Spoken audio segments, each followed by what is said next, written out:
પ્રણામ.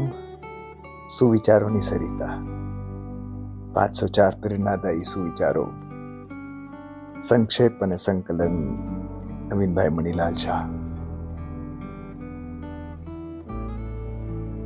આપ સુધી યુટ્યુબના માધ્યમથી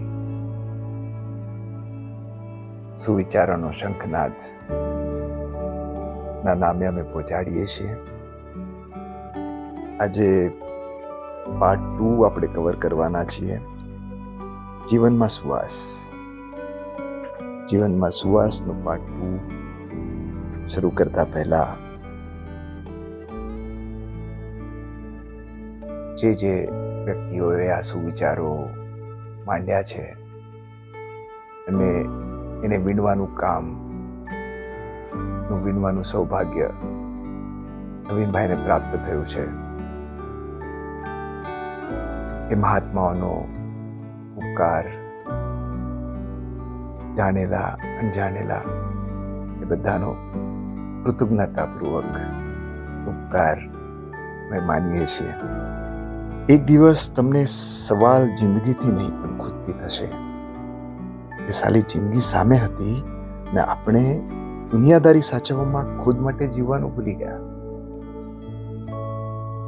ખૂબી અને ખામી બંને હોય છે દરેક માણસમાં. જે વિશ્વાસ રાખે છે એને ખૂબી દેખાય છે ને જે શંકા રાખે છે એને ખામી દેખાય છે.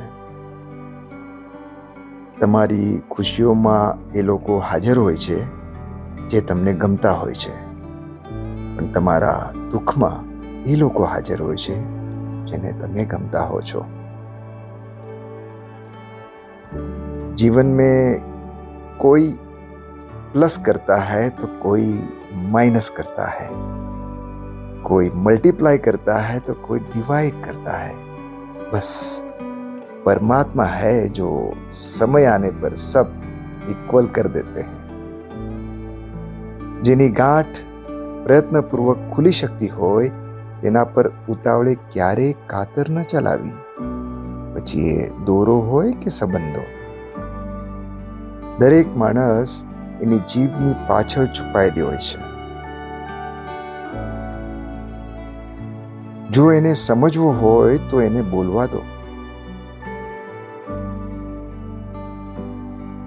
એટલે જ કહ્યું છે ને કે લિસનિંગ ઇઝ એન આર્ટ. જ્યાં સુધી તમે સાંભળવાની તૈયારી નહીં રાખો તો ઘણું બધું ગુમાવશો.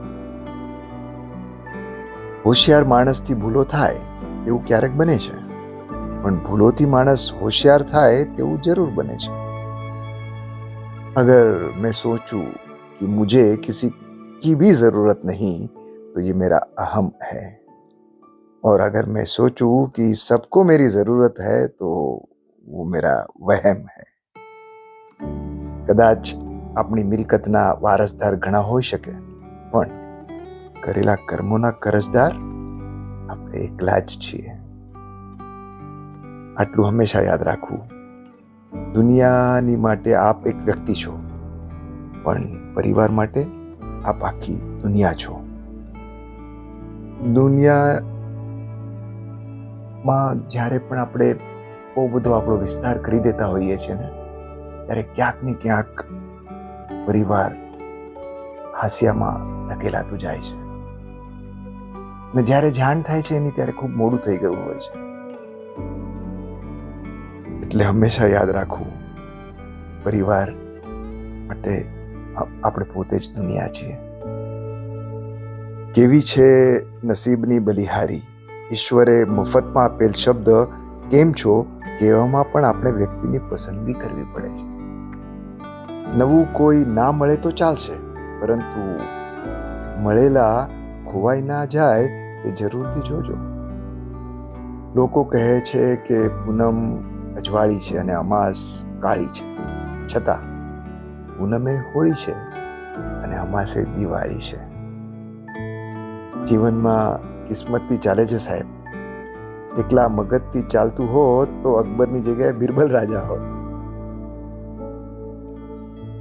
આજે સવારે છાપા વાંચતો હતો, ત્યાં ઘરની બહારથી માઇકમાં અવાજ આવ્યો, ફક્ત એકવાર ₹250નું રોકાણ કરો અને જિંદગીભર બેઠા બેઠા ખાઓ. મને તો એકદમ નવાઈ લાગી. અરે ભાઈ, આ છે કોણ? 250 ખાલી. ફટ કરતા બહાર ગયા અને જોયું, છાપા પડતા મૂકીને હું દોડીને બાલ્કનીમાં ગયો તો નીચે જોયું તો ખુરશી વેચવા વાળો હતો. છે ને માર્કેટિંગ. આ શરીરની હાજરી છે ત્યાં સુધી લાગણી વરસાવી દો, પછી તસવીરને લાગણીની કોઈ અસર નથી થતી. હૃદયમાં લાગણી જોઈએ, બાકી આપણું કહેવાથી કોઈ આપણું થઈ નથી જતું. બસ તમારું ને મારું જીવન લાગણીસભર બની રહે, સંવેદનશીલ બની રહે, પરમાત્માની ભક્તિમાં, પરમાત્માના સાનિધ્યમાં સુંદર મજાનું આ જીવન વીતે એવી જ પ્રાર્થના સાથે નાસિકથી અમિતના જય જિનેન્દ્ર.